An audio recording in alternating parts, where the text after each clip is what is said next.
나는 전능하신 아버지 하나님 천재 창조주를 믿습니다. 나는 그의 유일하신 아들 우리 주 예수 그리스도를 믿습니다. 그는 성령으로 잉태되어 동정녀 마리아에게서 나시고 본디오 빌라도에게 고난을 받아 십자가에 못 박혀 죽으시고 장사된 지 사흘 만에 죽은 자 가운데서 다시 살아나셨으며 하늘에 오르시어 전능하신 아버지 하나님 우편에 앉아 계시다가 거기로부터 살아있는 자와 죽은 자를 심판하러 오십니다. 나는 성령을 믿으며 거룩한 공교회와 성도의 교제와 죄를 용서받는 것과 몸의 부활과 영생을 믿습니다. 아멘. 하나님 아버지 감사합니다. 오늘 또 우리에게 복된 주일을 허락하여 주시고 특별히 아침 새벽 시간부터 우리의 마음과 시간을 구별하여 하나님 앞에 드리게 하신 것 감사합니다. 하나님, 우리가 받은 모든 것 하나님의 것이오니 주님 앞에 올려드릴 때 물질이 되었든 우리의 시간이 되었든 건강이 되었든 우리의 헌신과 수고가 되었든 무엇이 되었든지 간에 기꺼운 마음으로 즐거운 마음으로 주님 앞에 내어드릴 수 있는 복된 주일이 될 수 있도록 주여 은혜를 허락하여 주시옵시고, 하나님, 우리가 마음껏 주를 찬양하며 기도하며 예배하며 나아갈 때 우리의 심령이 새로워지는 놀라운 은혜의 역사가 있게 하여 주셔서 정말 우리의 삶의 자리가, 우리의 가정이, 우리의 직장과 일터와 사업장과 우리의 관계가 정말 생명력 넘치는 복된 삶이 될 수 있도록 주님 은혜를 허락하여 주시옵소서. 감사하며 이 모든 말씀 예수님의 이름으로 기도합니다. 아멘. 찬송가 370장입니다. 찬송가 370장 함께 찬양합니다.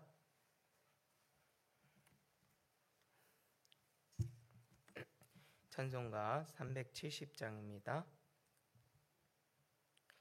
주 안에 있는 나에게 딴 근심이 있으랴. 십자가 밑에 나가 내 짐을 풀었네. 주님을 찬송하면서 할렐루야 할렐루야. 내 앞길 멀고 험해도 나 주님만 따라가리. 그 두려움이 변하여 내 기도 되었고 전날의 한숨 변하여 내 노래 되었네. 주님을 찬송하면서 할렐루야 할렐루야. 내 앞길 멀고 험해도 나 주님만 따라가리. 내 주는 자비하셔서 늘 함께 계시고 내 궁핍함을 아시고 늘 채워주시네. 주님을 찬송하면서 할렐루야 할렐루야. 내 앞길 멀고 험해도 나 주님만 따라가리. 내 주와 맺은 언약은 영불변하시니 그 나라 가기까지는 늘 보호하시네. 주님을 찬송하면서 할렐루야 할렐루야. 내 앞길 멀고 험해도 나 주님만 따라가리. 아멘. 오늘 새벽에 함께 나누실 하나님의 말씀은 시편 16편의 말씀입니다. 시편 16편 1절에서 11절까지의 말씀, 우리 한 절씩 교독하여 읽겠습니다. 시편 16편 1절에서 11절까지의 말씀. 하나님이여 나를 지켜주소서. 내가 주께 피하나이다.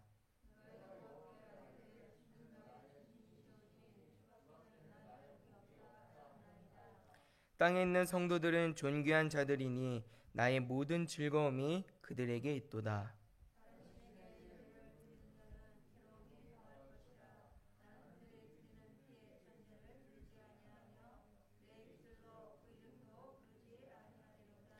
여호와는 나의 산업과 나의 잔의 소득이시오니 나의 분깃을 지키시나이다.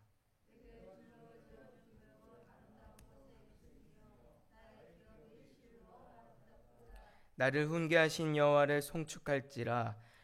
밤마다 내 양심이 나를 교훈하도다.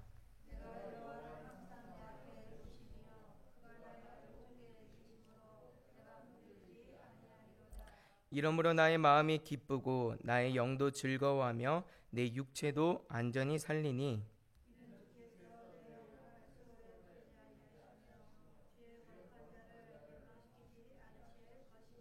함께 읽습니다.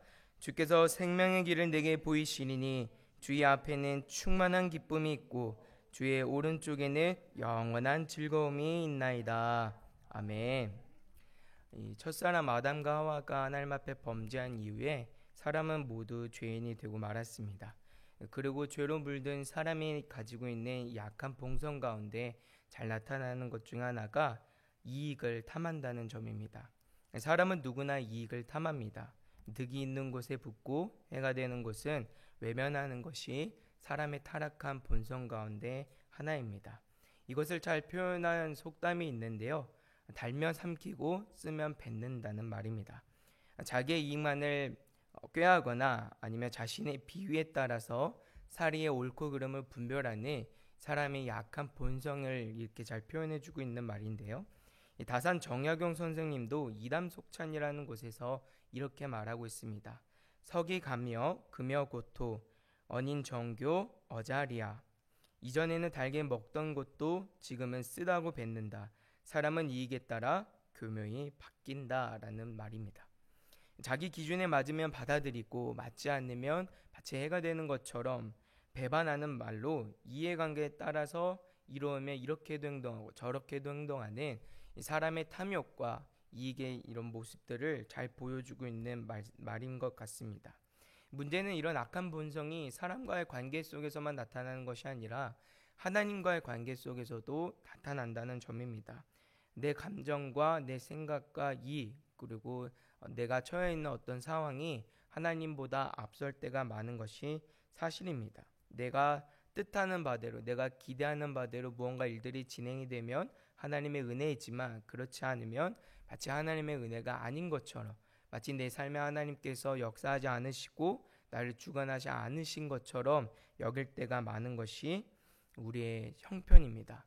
오늘 시편의 기자는 이런 신앙을 우리가 경계하고 주의할 수 있어야 함을 교훈해 주고 있습니다. 먼저 본문 1절과 2절에서 하나님을 향한 시인의 깊은 신뢰가 나타나고 있는데, 이 시인은 오직 하나님만을 자신의 피난처로 삼고 오직 하나님만을 자신의 유일한 소망으로 고백하고 있습니다.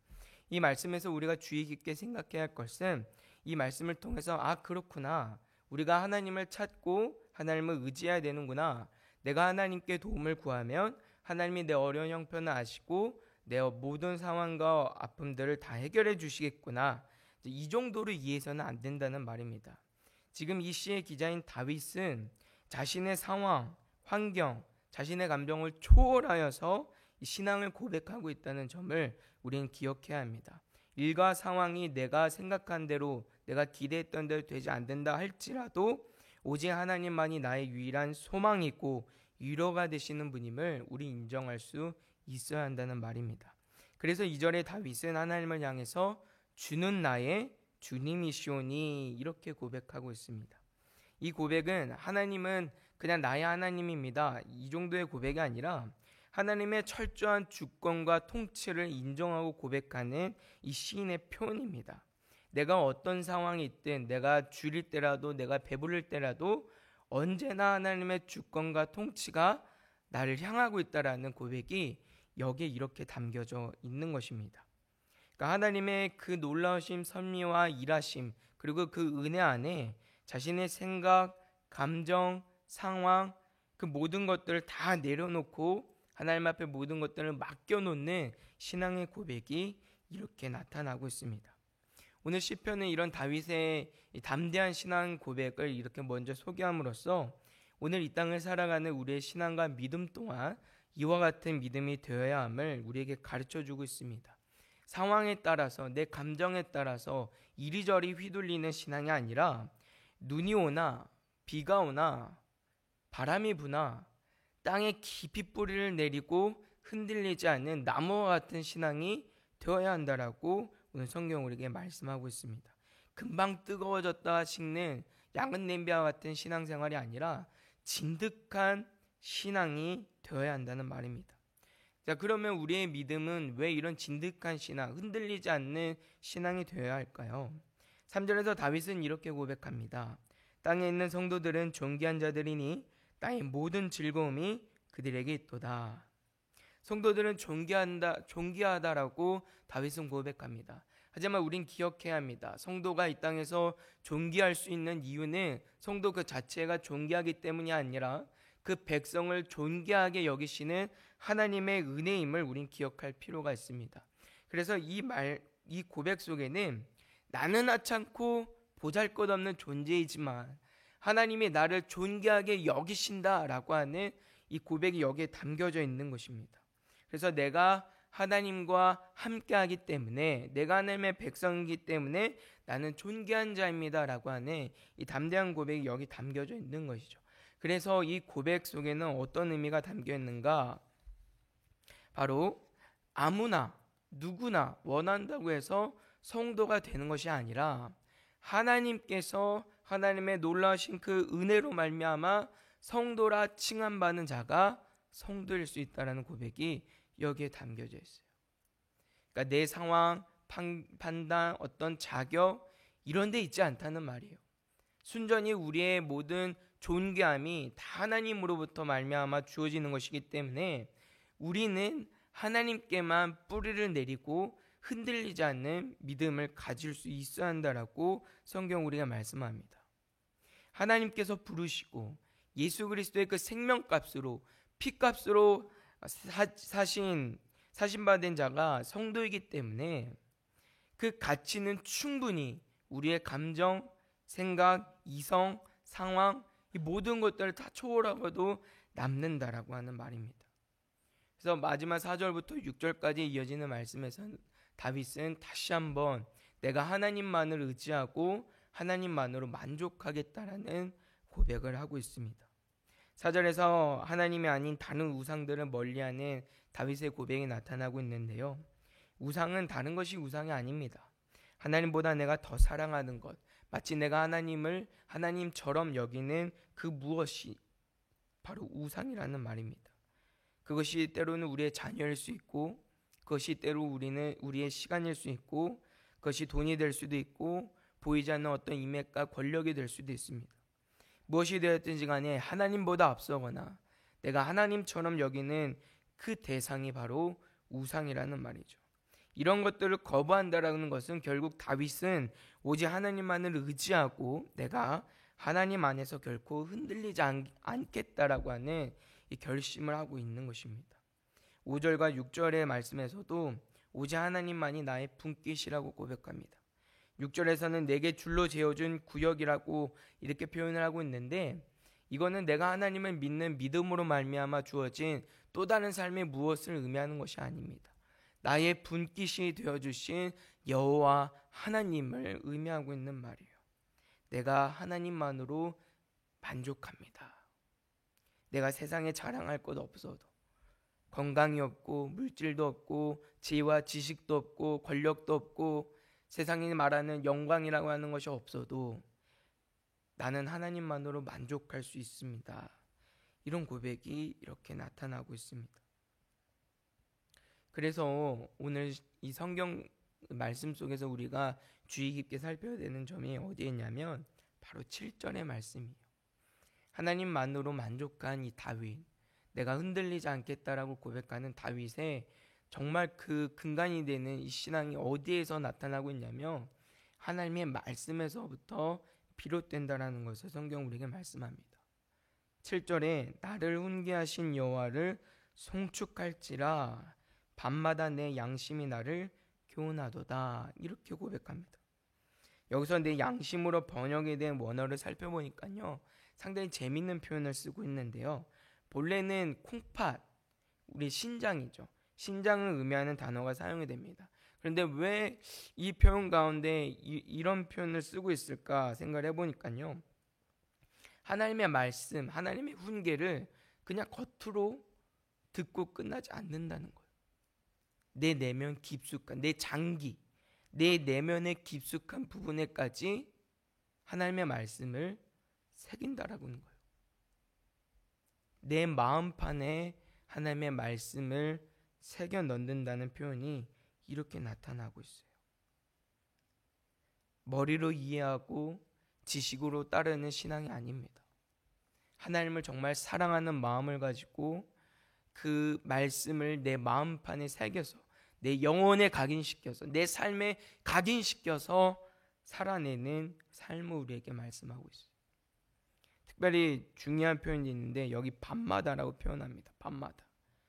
여기서 밤마다라고 하는 말은 몇 가지로 우리가 이해할 수 있을 것 같은데, 첫 번째는 분주한 일과를 마무리하고 다윗은 꼭 하나님의 이 훈계, 하나님의 말씀을 가까이 하는 시간을 가졌다라는 것을 우리가 알 수 있는 대목이에요.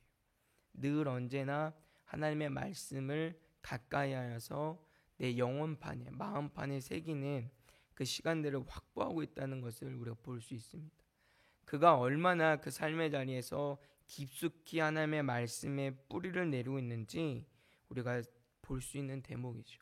또 한 가지는 낮과 대조되는 밤은요, 인생의 고난을 상징한다는 점에서 이 고난의 때에도 하나님의 말씀을 늘 가까이 했음을 보여주는 표현이기도 합니다.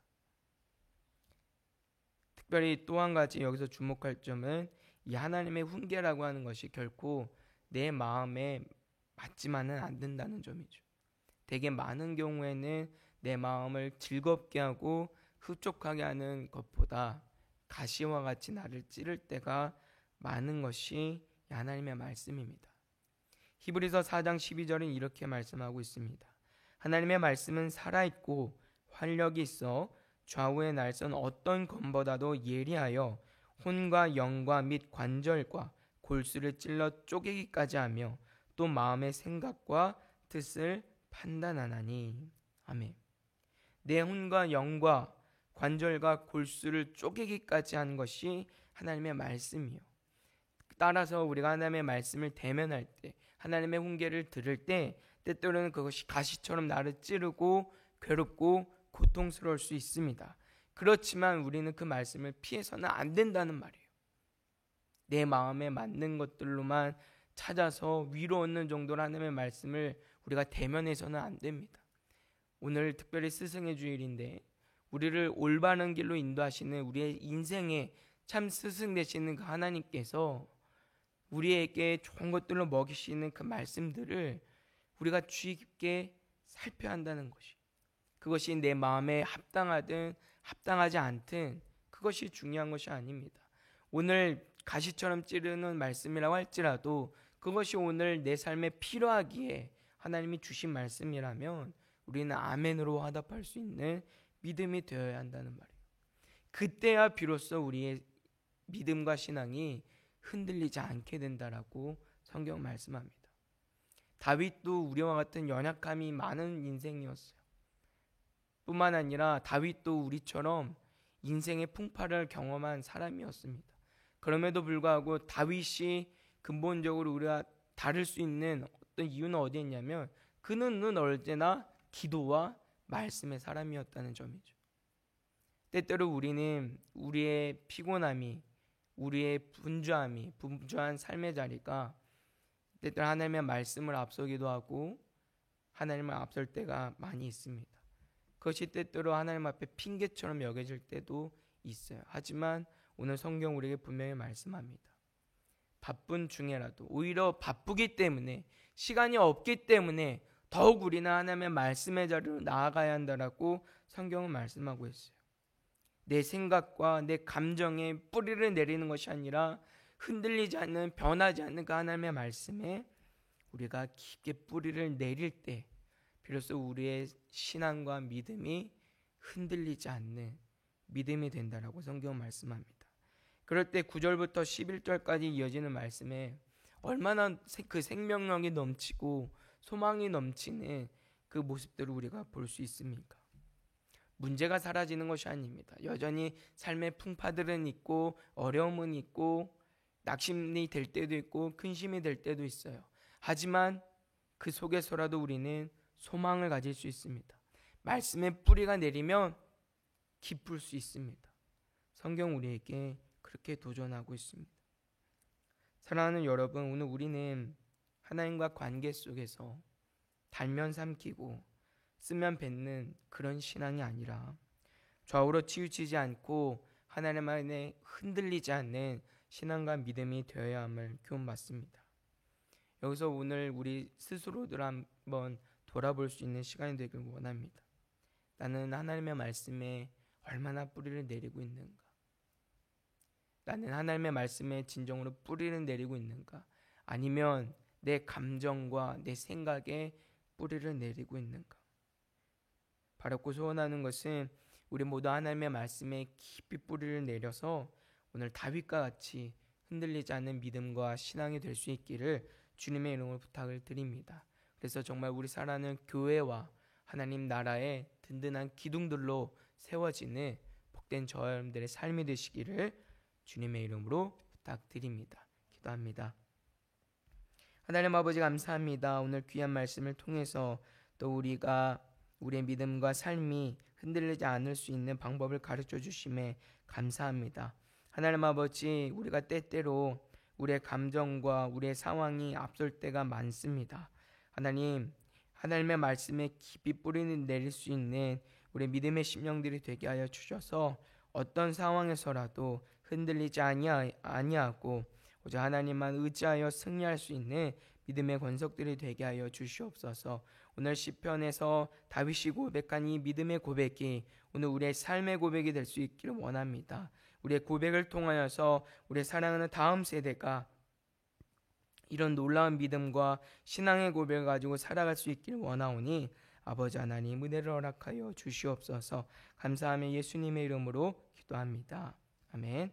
찬송가 435장 함께 찬양합니다.